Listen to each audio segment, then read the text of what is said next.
A very good morning to all of you, beta. Welcome to the social science class. See, we have done chapter number 2 earlier. Now we are starting yesterday a new chapter number 3, geography, our changing earth. In this, the first part we have done. Now the part second. See, the next topic is beta endogenic forces acting over long periods, dystrophic forces. In this beta, see, endogenic forces acting on the surface for long geological periods have created the major landforms on the earth. That means endogenic forces की वजह से बेटा हमारे surface में काफ़ी लंबे time के बाद बहुत सारे चेंजेस क्रिएटेड मेजर चेंजेस होते हैं अर्थ पे लाइक दीज फोर्सेस में बी कॉन्टिनेंट बिल्डिंग और the mountain building forces. See, there are two types of the tectonic movements, beta vertical tectonic movements and the horizontal tectonic movements. Firstly, we will discuss about the vertical tectonic movements. It may be responsible for upliftment of large areas of the earth's surface. They have resulted in the formation of continents and plateaus due to the structural upliftment. That means vertical movements में क्या है बेटा ये upliftment के लिए responsible है of the large areas of the earth surface. And in horizontal movements it may act tangentially in the on the earth surface in particular areas कि कुछ particular areas में ये react करता है and they result in folds and the faults. Better you can see the image of fold and fold in your book also. Now, the endogenic forces of the earth are not always destructive. ऐसा नहीं है कि हमेशा ये destructive हो. They give rise to new landforms also. Like volcanic activity in sea land leads to formation of islands as some part is denuded. Another part is built up. अगर एक खत्म होता है तो दूसरा built भी होता है. And this process continues and maintains a balance on the earth. Now, the next part of the forces is exogenic forces. What is exogenic forces, beta? See, we all love to enjoy the beautiful nature wonders, the varying landforms on the earth's surface. But do you know that the different landforms on the earth are made, broken down and remade? आपको पता है कि बार बार ये बनते रहते हैं, टूटते रहते हैं, फिर and remade also. The landscape is exposed to the forces of nature. It is being continuously worn down by external forces, also termed as exogenic forces. In this beta, there are two processes. The two processes that continuously wear down and rock the rocks on the earth's surface are weathering and the erosion. First is weathering. What is weathering, beta? In weathering is a breaking up of rocks on the earth's surface. They are mainly caused by elements of weather like temperature changes, frost action or due to the chemical changes. That means weathering क्या है? Breaking up of rocks on the earth's surface. And किस reason से होता है? Caused by elements of weather. Weather में changes like temperature change है या फिर frost की वजह से or due to any chemical changes. Now second is erosion.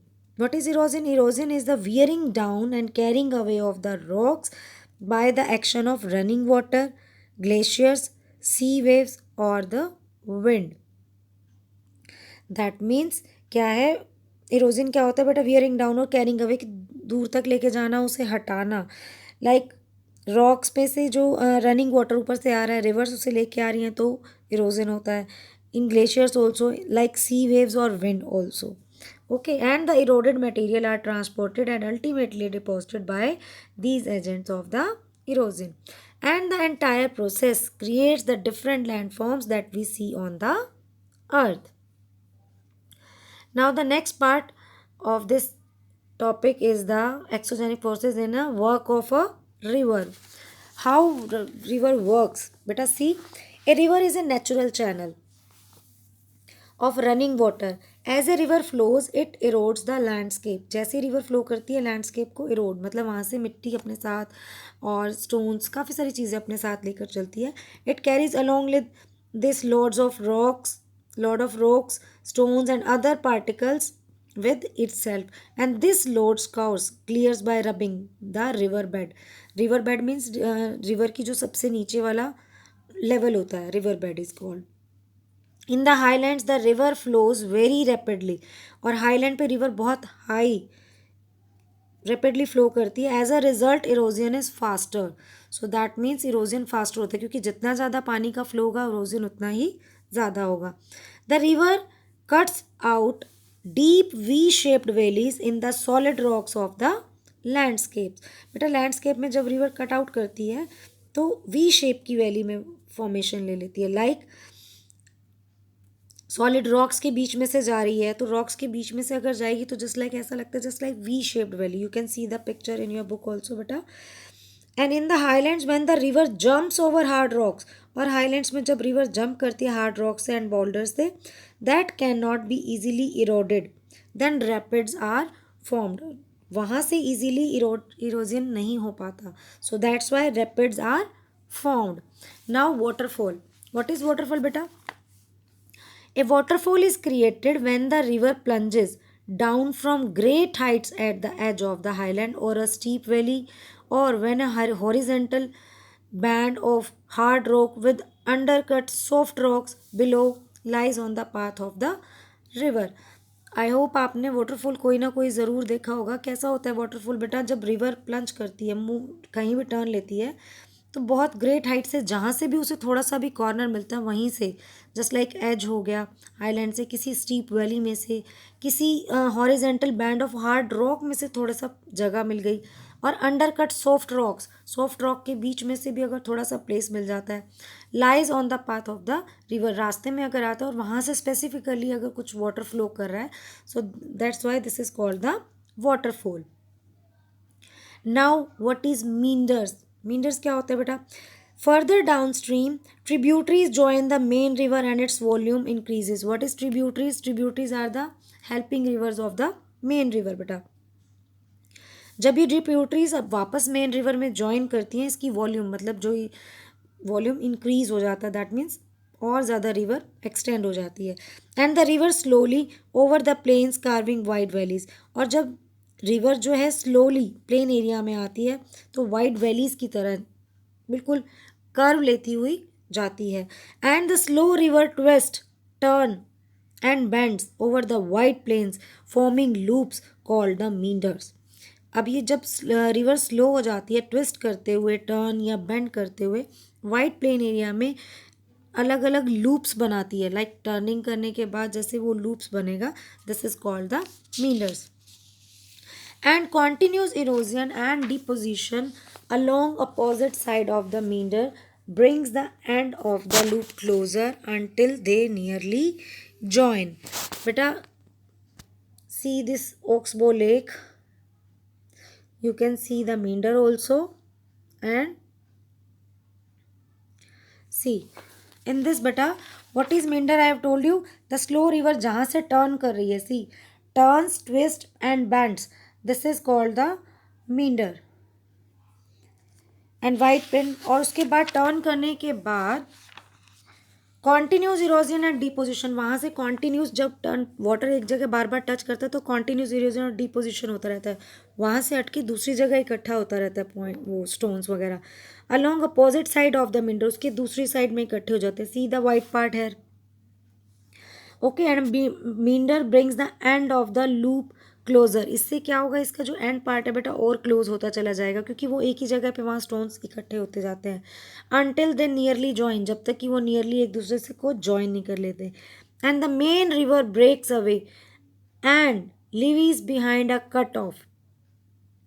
और फिर मेन रिवर जो है बेटा पर्टिकुलरली क्या होती है, वो ब्रेक अवे हो जाती है, टूट जाती है वहाँ से. एंड लिवीज, उसके पीछे पीछे जस्ट लाइक ये लिवीज, इसे आप कह सकते हैं नेचुरल लिवी की, यहाँ से ये देखो जगह छोड़ देती है, वहाँ से एक कट ऑफ बन जाता है. And after this a horse shoe like shaped, this is called the oxbow lake. Here you can see beta the oxbow shape, and you can see in your book also beta. Okay, now due to increase in volume, sometimes the river overflow it's banks flooding the surrounding areas. कई बार volume इसका इतना high होता है तो river overflow हो जाती है बेटा, उसकी वजह से फ्लड भी आ जाता है कुछ एरियाज में। And fine sediments of silt and clay are deposited along its bank by the flood water. और जो मिट्टी के अच्छे स्पेशली मतलब जो कण होते हैं वो फ्लड वाटर के साथ, पानी के साथ बह जाते हैं। As a result a flat fertile alluvial flood plain is formed. और उसके बाद बेटा एक फर्टाइल एलुवियल फ्लड प्लेन बन जाता है। And as more deposition takes place along the sides of the river, raised embankments called levees are formed, which I have told you now in the oxbow lake. And as the river approaches the sea, जैसे जैसे river sea की तरफ approach करती है, the slow moving river deposits its heavy load of sediments which it can no more carry, and the deposits cause the river to break up into distributaries and braided channels. बेटा river जब जैसे जैसे सी शोर तक जाती है वो अलग अलग चैनल्स में डिस्ट्रीब्यूट हो जाती है, ब्रेडेड चैनल्स उसके बन जाते हैं। And a triangular piece of land is formed at the mouth of the river due to the deposition, it is called a delta. You can see the image of 3.15 in your book. After this beta, work of ice. See in this glaciers, glaciers क्या होते हैं? बर्फ के पहाड़। Are rivers of ice you can say found in the high mountains, बहुत high mountains में आपको देखने को मिलेंगे glaciers. It is tongue shaped huge block of ice, tongue की शेप में होते हैं और like huge block icy ice होती है उसमें। It moves slowly downhill due to its weight and gravity. ये डाउन हिल की तरफ बहुत स्लोली मूव करते हैं ड्यू इट्स इसके, क्योंकि आइस का वेट बहुत ज़्यादा हो जाता है और ग्रेविटी की वजह से वो डाउन हिल की तरह दिखते हैं। On its way it erodes protruding jutting out rocks. इसके रास्ते में अगर इरोजन कैसे होता है बेटा ग्लेशियर्स में? जैसे ही बर्फ़ ऊपर से नीचे आएगी अपने साथ कुछ भी चीज़ है वो उसको नीचे लेके आएगी। Like rocks embedded on the base of the glacier act as scrapers, so that's why इसे स्क्रैपर्स कहा जाता है कि रॉक्स इसके साथ अगर रॉक्स भी हैं वहाँ पे तो उसको भी स्क्रैप करके अपने साथ लेके आएगी। And they have a bulldozing effect on the rocks exposed on its path. It carves out a wide U-shaped valley. बेटा this is look like the U-shaped valley. V-shaped river में वो V-shaped दिखती है and in ice it is look like the U-shaped valley. And it will carve sharp peaks. बहुत sharp peaks होते हैं बेटा ice glaciers के, called horns on mountains. Example the famous Matterhorn peak in Switzerland. And it may scoop rounded hollows called cirques. इसके बीच में क्या होता है? स्कूप राउंडेड होलोज, होलोज मतलब बीच में से खोखले, जिन्हें सर्क्यूज कहा जाता है।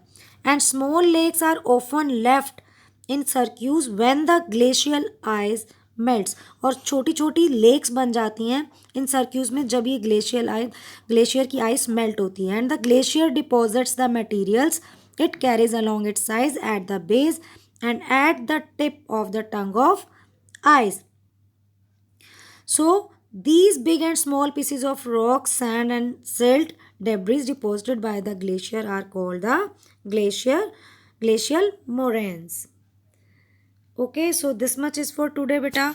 The next part of the chapter we will do tomorrow. Thank you. Have a nice day.